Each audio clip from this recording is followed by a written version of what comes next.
Continuando a leitura do Srimad Bhagavatam, canto 6, capítulo 6, versos a partir do 24 até o último verso, de acordo com a informação de Daruka, que é o verso 45.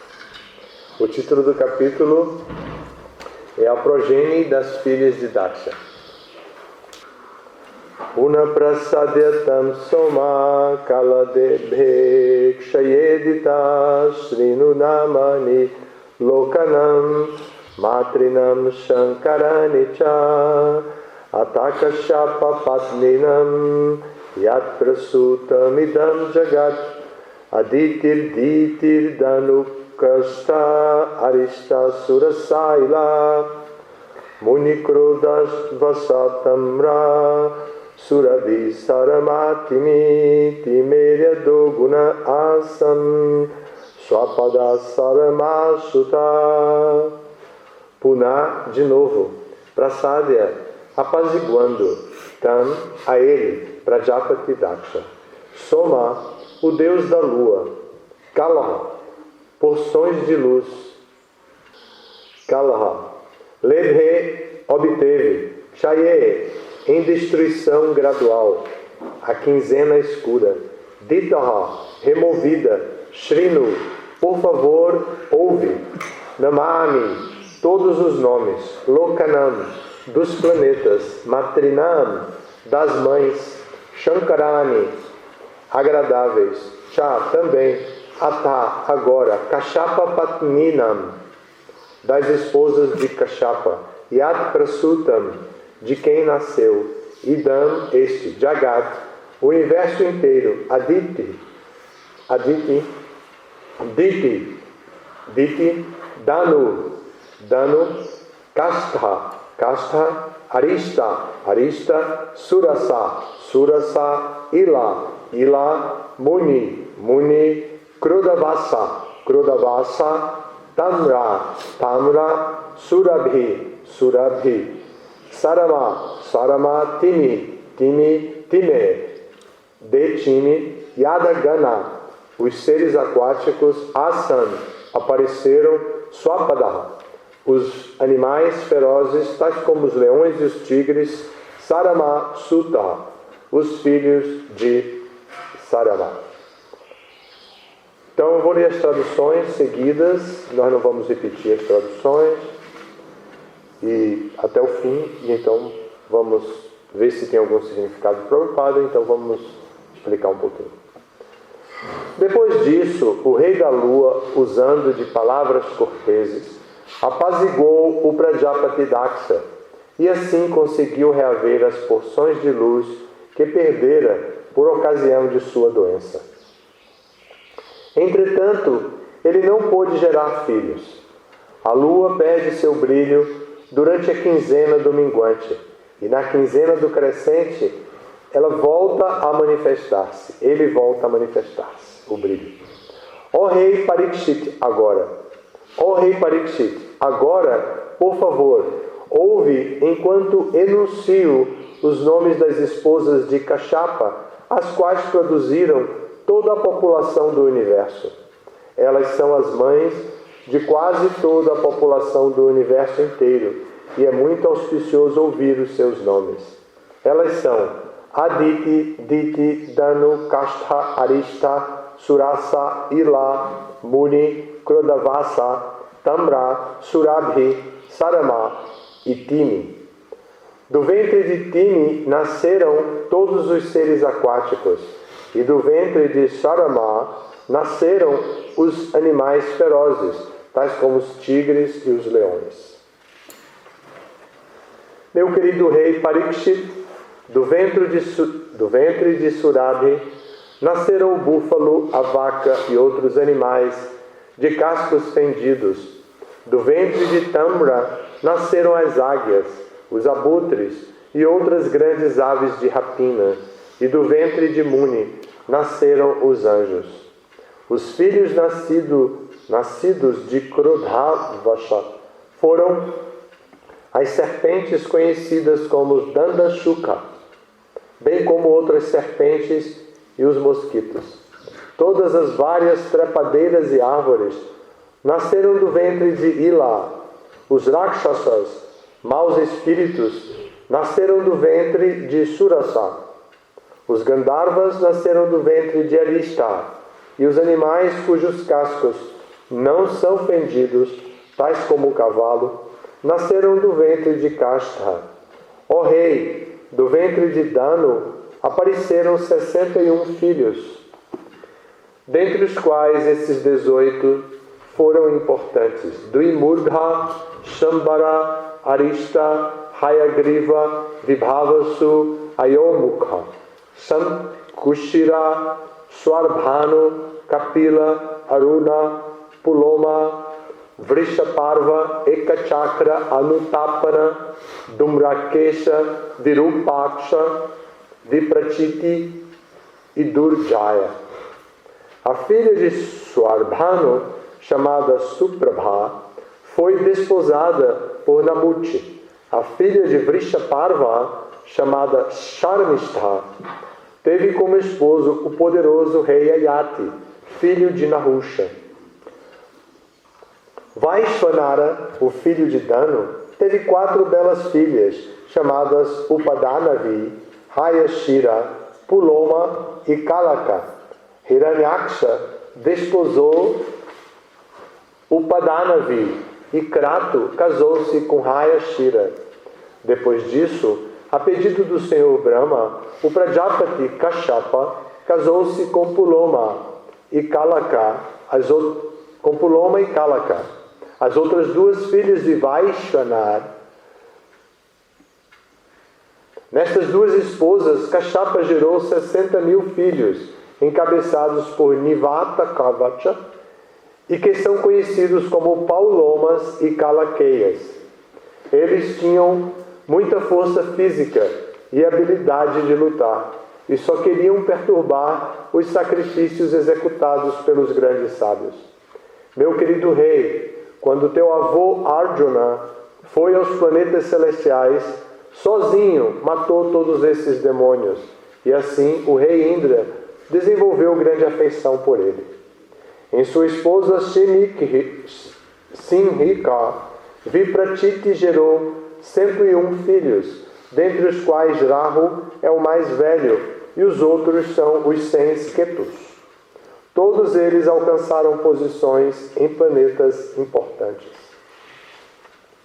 Agora, por favor, escuta enquanto faço a descrição cronológica dos descendentes de Aditi. Nesta dinastia, Narayana, a suprema personalidade de Deus, adveio como expansão plenária. São os seguintes os nomes dos filhos de Aditi: Vivashvan, Aryama, Pusha, Twashta, Savita, Bhaga, Dhata, Vidhata, Varuna, Mitra, Shatru e Urukrama.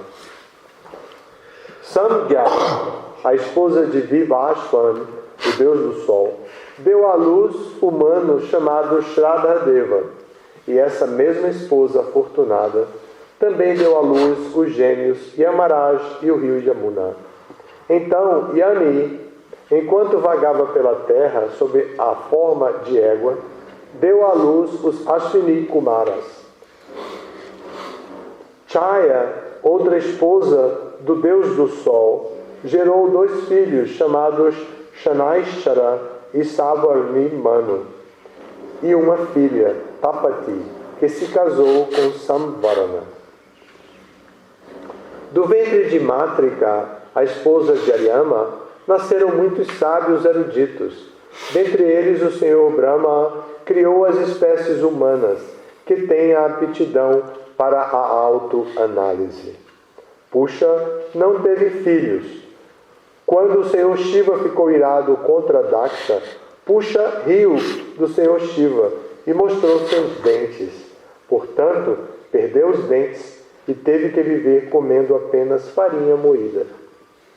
Rachana, a filha dos Daityas, tornou-se esposa do Prajapati Twashta.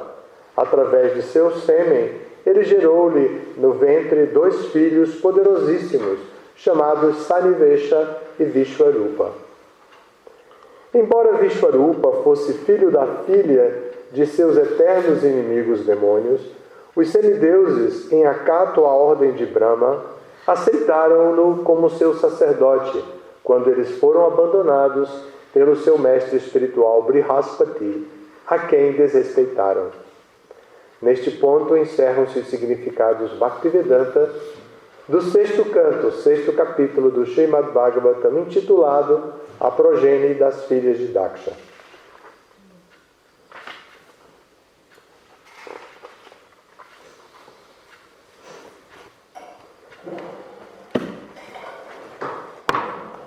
Om Ajnanatimidandasya Jnanajana Shalakaya Chaksurum Militam Jena Tasmai Shri Gurave Namaha Sri Chaitanya Manobhishtam Staptam Jena Bhutale Swayam Rupa Kadamahyam Dadati Swapadantikam Vanchakalpatarubhyascha Kripa Sindhubhya evacha Patitanam Pavanebhyo Vaishnavebhyo Namo Namaha.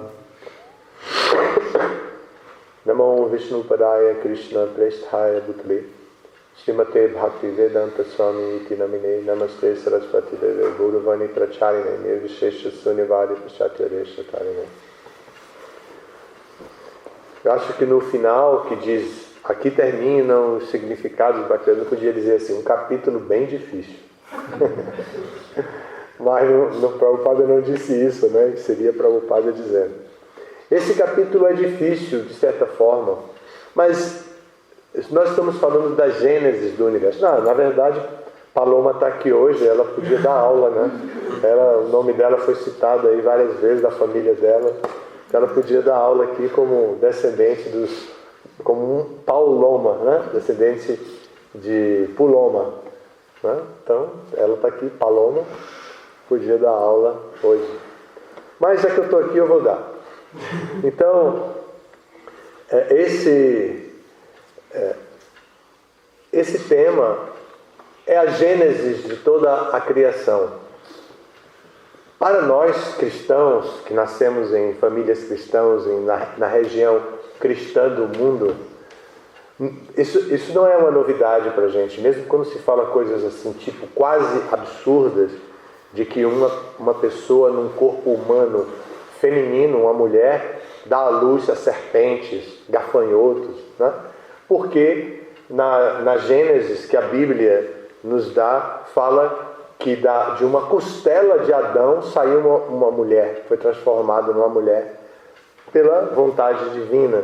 Então, para nós, isso já não é tão misterioso assim. Então, a gente pode já encarar esse capítulo sabendo que deve ter alguma importância muito grande falar da progenie de Daksha, porque o Bhagavatam, que tem 18 mil versos, está interessado em apresentar em sua conclusão última o processo de aceitar a Krishna como Deus, a suprema personalidade de Deus, os passatempos de Krishna como suas atividades eternas e padrão para a suprema personalidade de Deus, que demonstra na suprema personalidade de Deus a sua natureza divina como o controlador supremo, o ser onipotente, onisciente, etc. E com uma característica que nós, ocidentais,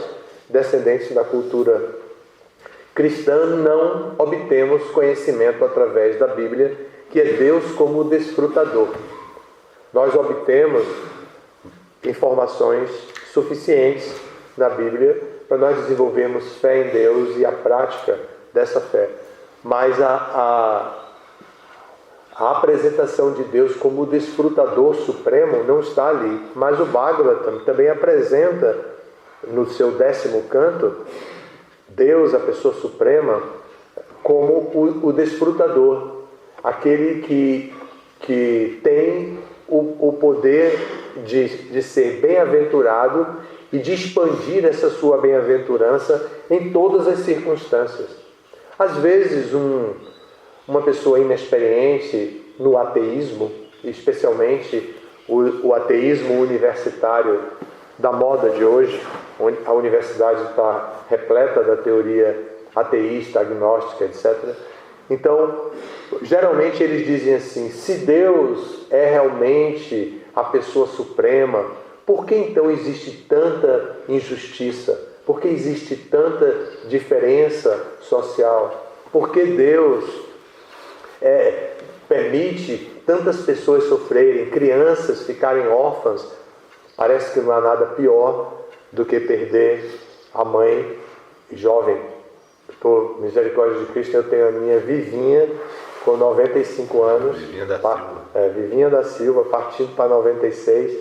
Sempre me liga, e se eu não ligo, ela reza para Santo Antônio.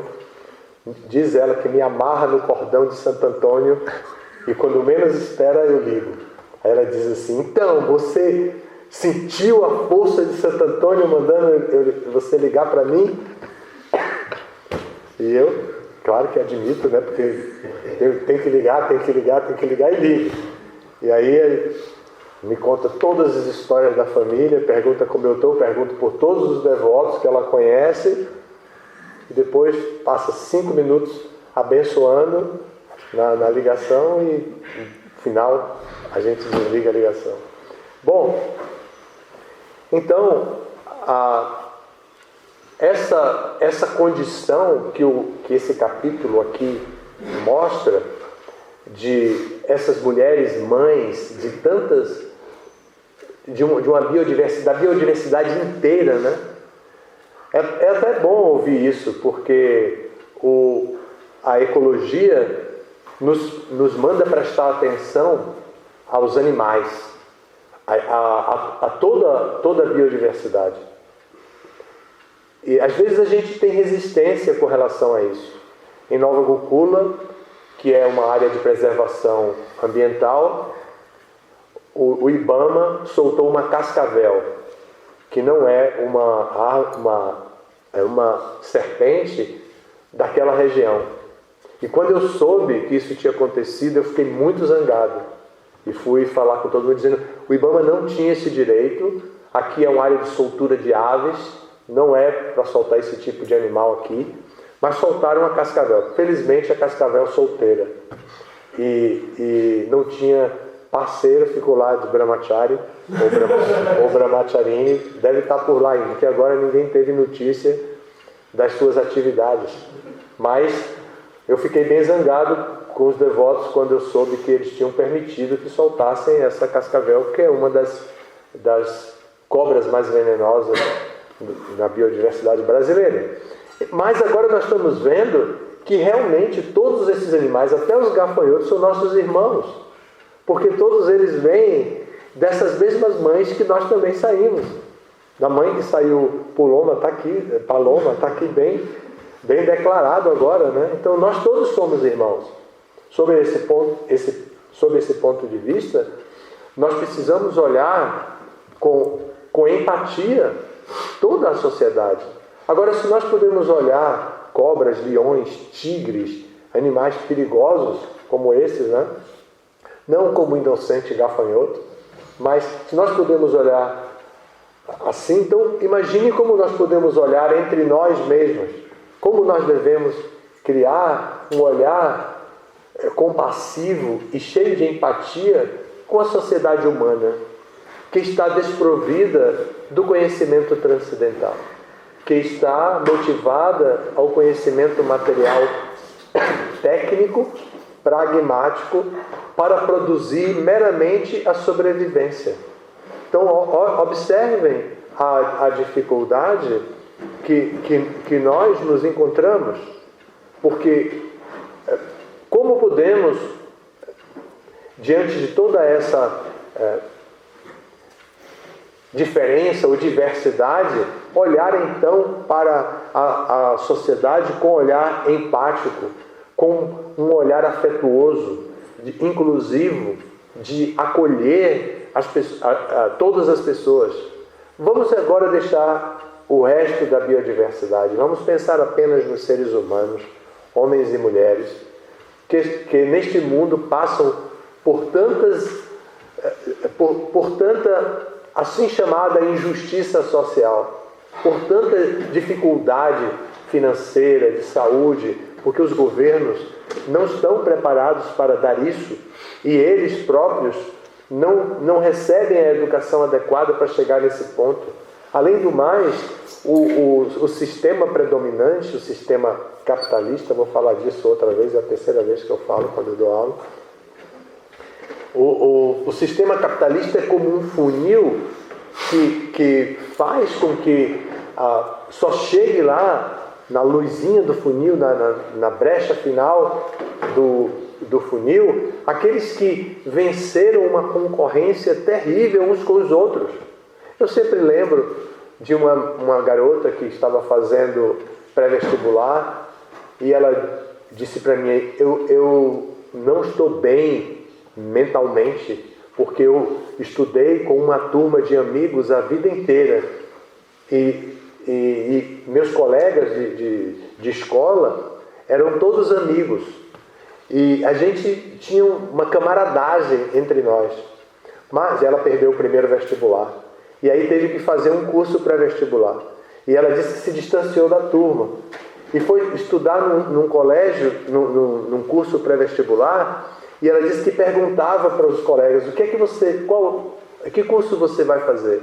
E quando o colega dizia o curso, que era o mesmo dela, ela disse que sentia uma repulsão, porque ela pensava, essa pessoa é um concorrente meu. Existem tantas vagas e ele é um concorrente meu. Ela disse que passou a vida escolar toda sem ter esse tipo de sensação com os colegas.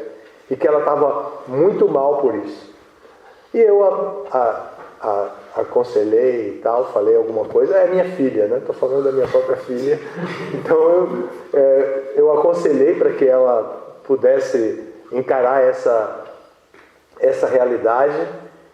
E felizmente ela passou no vestibular e voltou a ser a pessoa mais assim, afetuosa que ela era e tudo.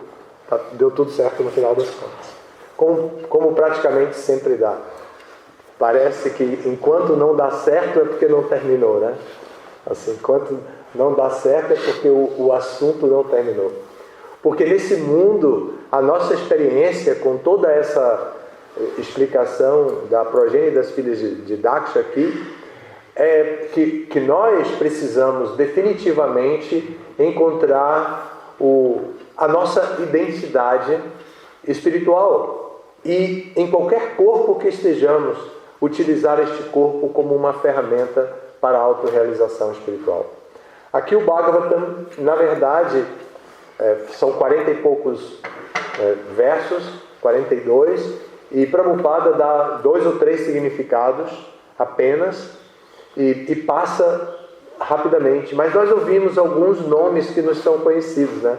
Falaram do nome da esposa de nosso amigo Hiranyaksha, né? Que a gente conhece. Falaram também de Sarmishta, a filha, a menina que casou com o rei Ayati.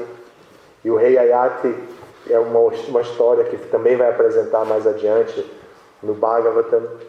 Então,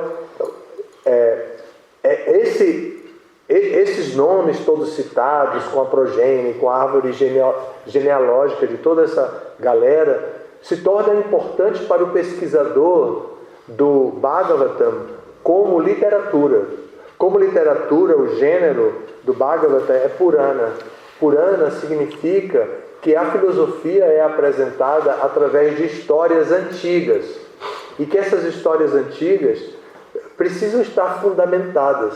Então aqui, bem no meio do Bhagavatam, é a fundamentação do que está, de todas das histórias como elas estão acontecendo. Então está falando da genealogia, assim como quando a gente escreve um ensaio, é justamente no meio do ensaio, na parte intermediária, que a gente tem que fundamentar. O 6º canto está aqui no meio do Bhagavatam. Do Bhagavatam são 12 cantos.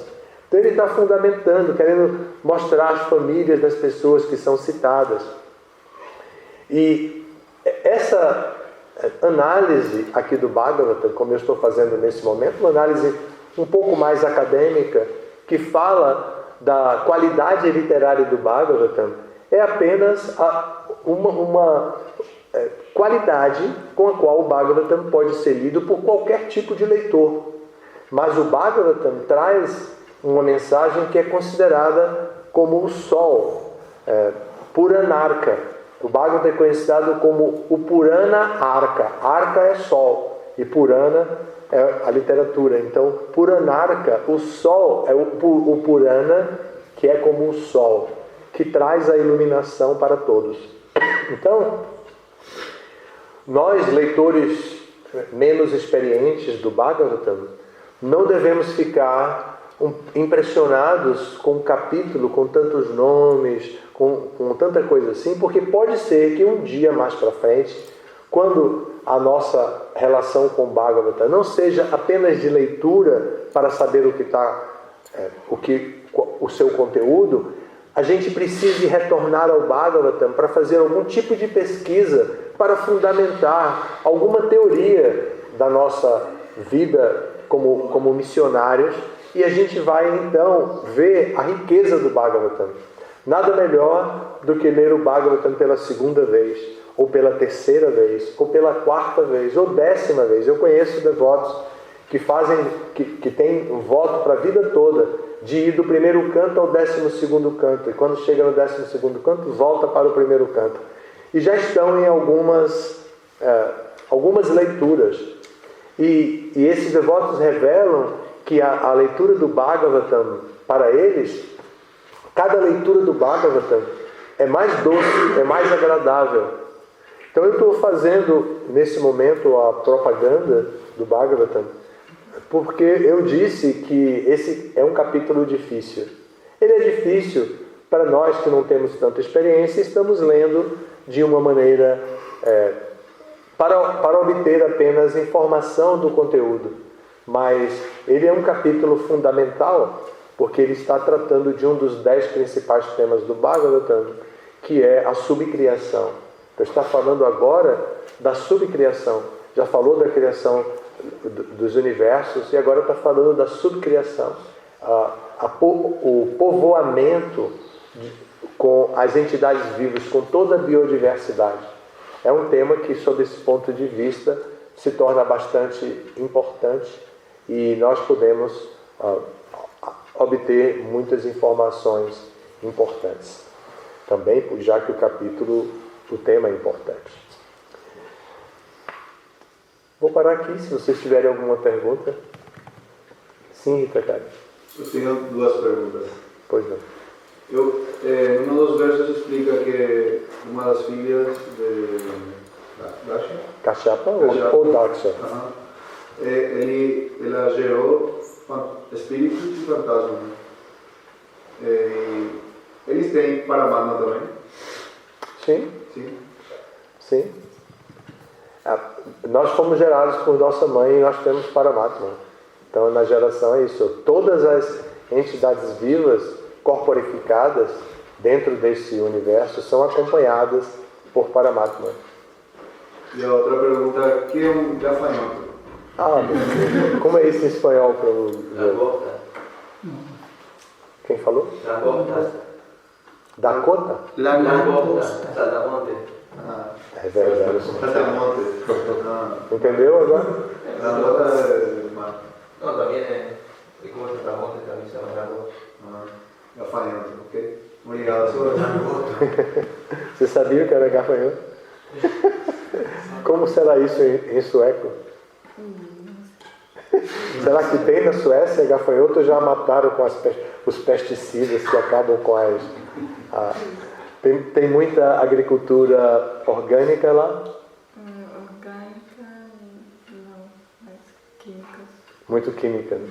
Já devem ter matado os gafanhotos, os mais jovens como elas não sabem o significado da palavra gafanhoto, porque eles devoram as plantações também.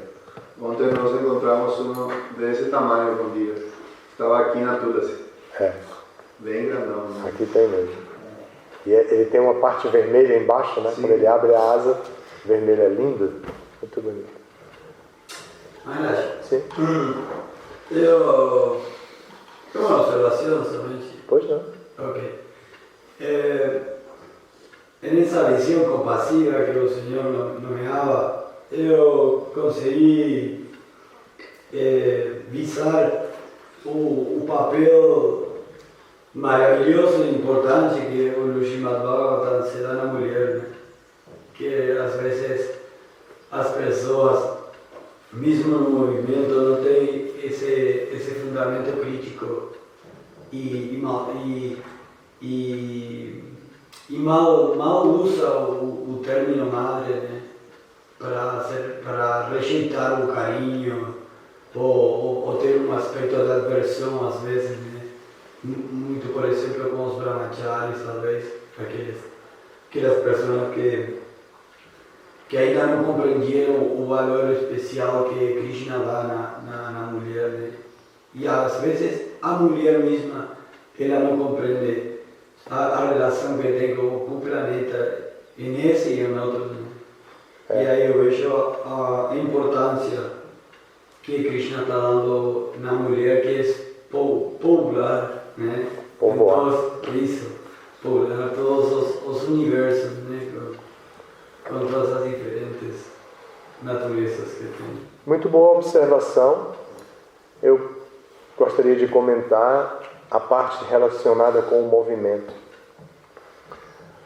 O nosso movimento é um movimento pioneiro e nós juntamos pessoas que vêm de diferentes lugares, diferentes famílias, diferentes origens, diferentes culturas, diferentes tradições familiares. Nós nos juntamos todos, mas não passamos no liquidificador. Nós não misturamos assim, destruindo a todo mundo. Nós simplesmente nos juntamos com as nossas identidades mantidas. Nós não fazemos lavagem cerebral para unificar todo mundo. Nós continuamos com a nossa identidade, nós continuamos com as nossas tradições. E com isso nós trazemos as nossas experiências do mundo material, as nossas experiências, de acordo com a nossa filosofia, de vidas passadas. Então, nós nos relacionamos mantendo a nossa unidade condicionada. E todos trabalhando para, com essa unidade condicionada, se liberar. Então, é muito complicado quando a gente olha o machismo dentro do movimento e vemos a falta de consideração que teve pela mulher. Felizmente, em termos de liderança, conceitualmente isso já está resolvido. O nosso movimento já entendeu definitivamente que não poderia continuar preservando a cultura védica, os conceitos da cultura védica, sem estabelecer o sistema Varnashrama de maneira perfeita. O sistema Varnashrama de maneira perfeita começa com a educação. Esse capítulo é sequência do capítulo da educação que 10.000 filhos de Daksha tiveram e depois 1.000 filhos de Daksha tiveram, os filhos homens. Agora está falando das mulheres. Mas esses 2 capítulos dão uma importância muito grande à educação. Então, o sistema Varnashrama começa com a educação. A educação começa aos 5 anos de idade. O obrigatório na cultura... Eu não sei como está agora a lei do Brasil em relação à escolaridade, mas há algum tempo era 7 anos. Eu sei que baixou, mas não sei qual é a idade agora. Você sabe, Dudu? Exatamente não. Mas é obrigado a ter os filhos na escola. Eu sei que até 14 anos completos, a criança não pode trabalhar, porque não é permitido legalmente. Depois disso, tem leis apropriadas para a criança, depois de 14 anos, trabalhar. Então, na cultura védica, o menino entra com 5 anos no Gurukula. E ele fica até 25. São 20 anos de educação. Imagine o homem que sai daí, que caráter sai em contato num ashrama recolhido da sociedade com o mestre espiritual. Um mestre espiritual autêntico, genuíno, experiente. e vivem uma experiência genuína por 20 anos. Imagine que cavalheiro sai daí. Que partidão para as mulheres, né? Um homem assim, com toda essa capacidade. Então, e as mulheres, elas não iam para o Gurukula desse jeito, ficavam na casa da família. As famílias mais abastadas traziam pessoas, professoras e professores muito qualificados para ensinar em casa. Elas tinham em casa o seu cuidado e a sua educação, como o caso da Rainha Kunti. A Rainha Kunti aprendeu as virtudes femininas sem sair do palácio. Então, todas essas... na cultura védica, a educação é fundamental. Agora, no nosso movimento, não é assim. Quando o Prabhupada foi para Nova York, a princípio, as pessoas que ele atraiu não foram os hippies. Eu estou bem fresquinho, porque ontem, 11 horas da noite, eu estava lendo isso. Quando vocês chegaram, vi todo o movimento às 9, e 11 horas da noite eu estava lendo ainda esse mesmo tema. Prabhupada saiu da academia do professor Mishra, e porque ele não podia pregar lá, o professor Mishra entendeu que Prabhupada pregava a filosofia personalista, enquanto ele era impersonalista, ele não queria perder os clientes, então ele não permitia que Prabhupada pregasse personalismo para os clientes dele, que eram impersonalistas. Então Prabhupada saiu e montou uma salinha bem... diz até que o autor do livro, Satsvarupa, diz até que é feia. Mas quem ia? As alunas e alunos velhos do professor Mishra, que iam para lá assistir às aulas dele. De repente, alguns do bairro, porque isso não era no centro da cidade, isso era em Nova York, num bairro afastado. O lugar era pobre, onde Prabhupada estava, mas era uma região de cultura, uma região mais antiga, tradicional de Nova York. O movimento de contracultura e o movimento intelectual de Nova York acontecia no Bowery, um bairro diferente, que era no centro. Então era onde a boemia e tudo acontecia ali. Então, um dos rapazes que tinham contato começou a fazer propaganda através do restaurante macrobiótico e do papa da macrobiótica, Jorge Oshava, que estava na moda a filosofia deles. Ele começou a visitar e disse a Prabhupada: aqui o senhor vai ficar somente com esses velhinhos e velhinhas. Vamos para o Bowery. Lá é que está a galera. Então o Prabhupada ficou chocado. E aí, mas não foi logo. E vários começaram a frequentar. O Satsvarupa Maharaj diz que naquela época não era comum ver um rapaz de cabelo longo, barba, e que os velhinhos e velhinhas, as pessoas mais maduras, começaram a achar estranho e diziam: eu fico assustada quando eu venho aqui com esses novos seguidores de Prabhupada. As meninas, as pessoas mais maduras disseram. E ainda assim, Prabhupada foi para o Bowery, esse bairro boêmio.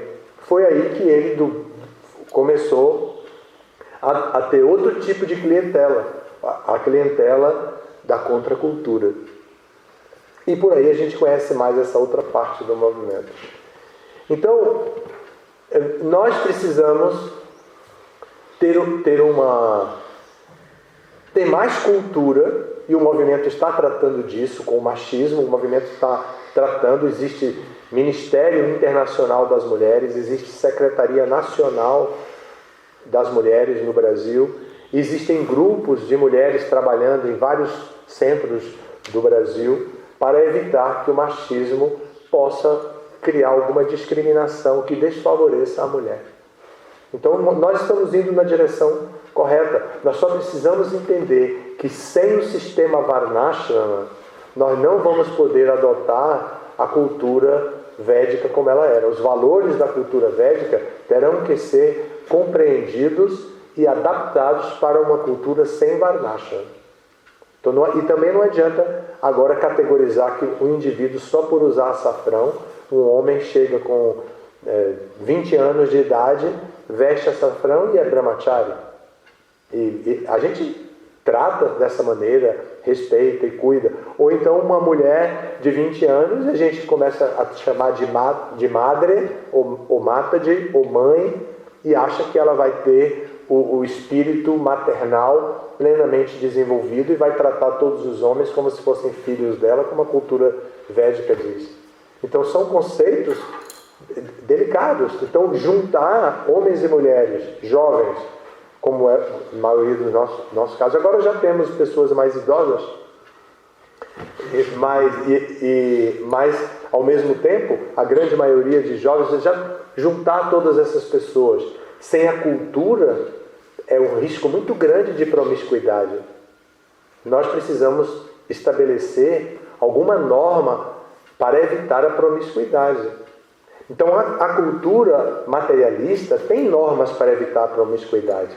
Eles não são promíscuos por determinação de ser. Existe muita promiscuidade na sociedade, mas não é o padrão ideal deles. A sociedade não promove a promiscuidade. Então, mas nós precisamos nos preocupar com isso para evitar a promiscuidade.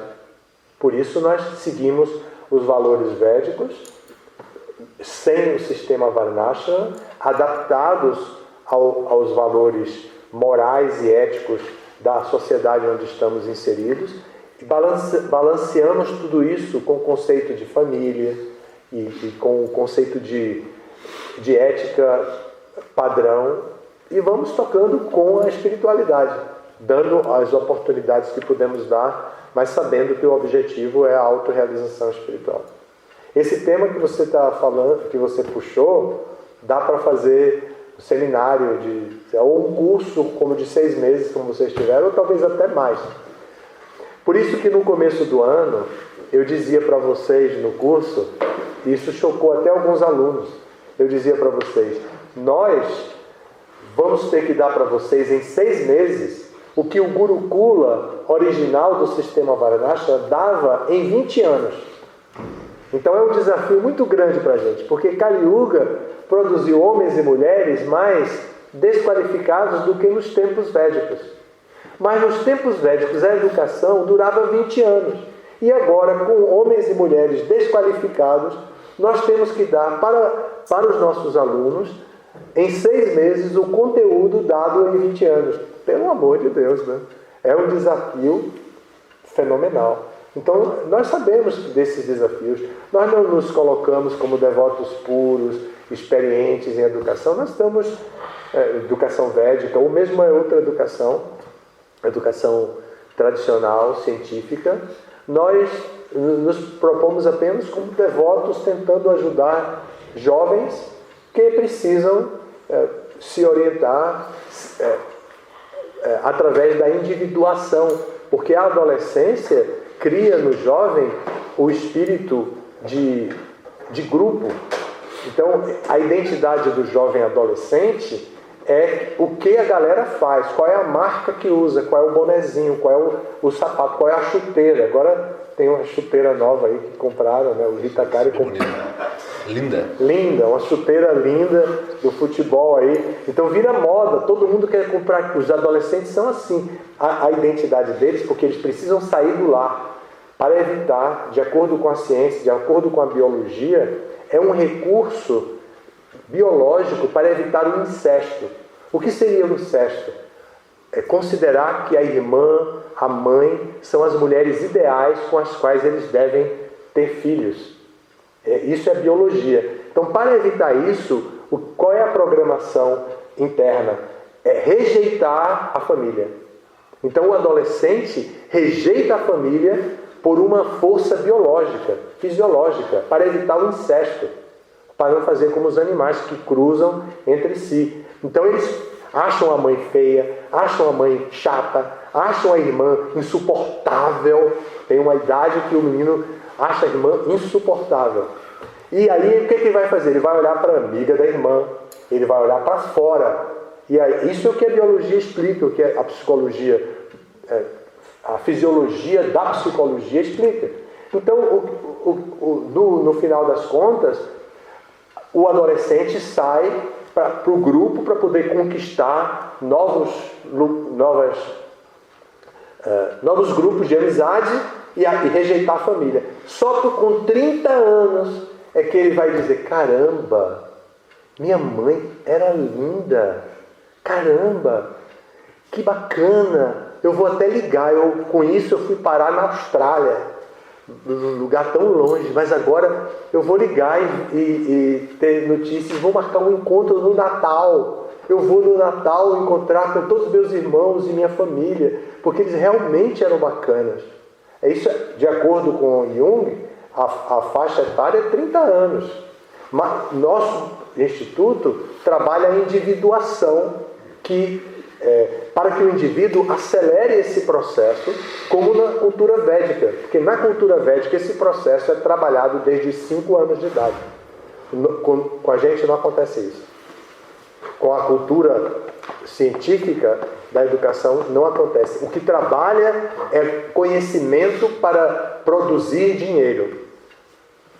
Para produzir dinheiro. Eu me considero, dando um depoimento, um testemunho assim, biográfico, eu me considero uma vítima desse sistema, porque foi assim, estudei numa escola, correndo, não podia perder de ano, tinha que passar o vestibular e fazer medicina e não sei o que, aquela coisa toda, e cheguei 17 anos e fiz o vestibular e passei e entrei na Universidade Federal. Então, toda a glória que uma família de classe média deseja, investe na educação escolar do filho, fundamental e secundária, para ele poder entrar na universidade pública. E entrei. Quando cheguei lá dentro, e olhei para um lado, olhei para o outro, era sexo, droga e rock and roll, né? E eu ali, careta, porque não tinha tido tempo para nada disso até então, né? Eu não tinha tido tempo. Então, naquela situação, o que eu vou fazer aqui? E, ao mesmo tempo, isso é em Salvador, na Bahia, né? A cultura da música na Bahia, da arte na Bahia, assim, a 1 palmo de distância. Então, naturalmente, a gente entra naquilo tudo e muda a cabeça, e muda, como de fato eu mudei a minha cabeça, mudei de curso, de medicina passei para odontologia, porque era mais rápido, podia sair mais rápido da minha casa, ia poder trabalhar mais rápido e tudo, saí e pronto, fui. Só que caí vítima de novo da minha própria natureza, né? Então, ao fazer odontologia, eu entendi como toda a bagagem que eu tive da escola, da ciência, era significativa para mim. E eu comecei a gostar da odontologia. E fui para a área da cirurgia na odontologia, que era mais próxima da medicina, e lá vou fazer cirurgia e trabalhar com todo aquele espírito e entrar naquele mesmo espírito. Ainda assim, tive a chance, nessa história toda, de conhecer os devotos. Então eu estou dizendo isso só para mostrar como o sistema trabalha para a gente entrar, ficar rico, ou pelo menos resolver a questão da sobrevivência. Não é para educar. A cultura védica é para educar, é para formar o homem, para formar a mulher, para formar o caráter do homem, para formar o caráter da mulher. Então, nessa outra cultura não é formação, é informação. Informação que vai ser capitalizada. Para quê? Para produzir capital. Para quê? Para sustentar a própria pessoa independente da família. Ninguém quer um filho que fique dependente financeiramente o resto da vida. Ele tem que se tornar independente. E é lógico, isso, a cultura védica também vê isso. Mas é um ponto comum. Mas não é como se dirige, se pega uma criança e vai até a universidade para criar um técnico que possa servir na sociedade, obter da sociedade, pelo método extrativista, o dinheiro que ele tem para se sustentar. Então, o nosso movimento faz pega essa onda assim, pega a onda e quando chega lá em cima, olha aqui a mensagem de Prabhupada. Olha a mensagem de Prabhupada, olha a mensagem. Preste atenção a isso, preste atenção. Veja isso, vamos na nossa comunidade. Nós temos uma proposta. E vamos lá, nossa proposta é de transformação. Vamos buscar o eu verdadeiro, o eu divino. Vamos encontrar esse ser divino que está encoberto aí dentro de toda essa carcaça. Pode ser uma carcassinha e pode ser um carcação. Né? Aqui temos o Hitakari, que representa o gigante, né? A carcaça gigante. Assim, externamente a gente olha e vê o volume do sujeito e uma alma espiritual maravilhosa. Aproveito para agradecer. No dia da formatura eu não agradeci especificamente ao Hitakari, mas ele foi a pessoa que fez para mim o serviço mais importante, que era o serviço que eu sempre faço, que é a liderança do Sankirtan, a liderança da distribuição dos livros. E ele fez isso de uma maneira espetacular. Pagamos pontualmente, toda primeira terça-feira, depois dos 10 dias, né? A primeira terça-feira, depois que os devotos voltavam de Santa, nós pagávamos a conta dos livros para a nossa editora, sem atrasar nem um dia. E isso foi o trabalho do Hitakari. Saímos recebendo, temos crédito hoje ainda. Se nós quisermos, a nossa editora vai nos dar crédito, porque o Hitakari foi capaz de fazer o serviço dele de maneira muito melhor do que eu vinha fazendo por todos esses anos, desde que o Daruka introduziu o Sankirtan no Instituto. Então, essa situação faz de Hitakari um objeto de minha gratidão imensa hoje em dia e eterna. Eu nunca vou esquecer isso. Muito obrigado. Eu vou parar por aqui, porque eu estou com vontade de falar, e senão eu vou falando. E esse Fabrício foi puxar um tema importantíssimo da área social do movimento, que é a área que eu mais gosto. Então eu já peguei e falei um monte. Acabou. Todas as glórias da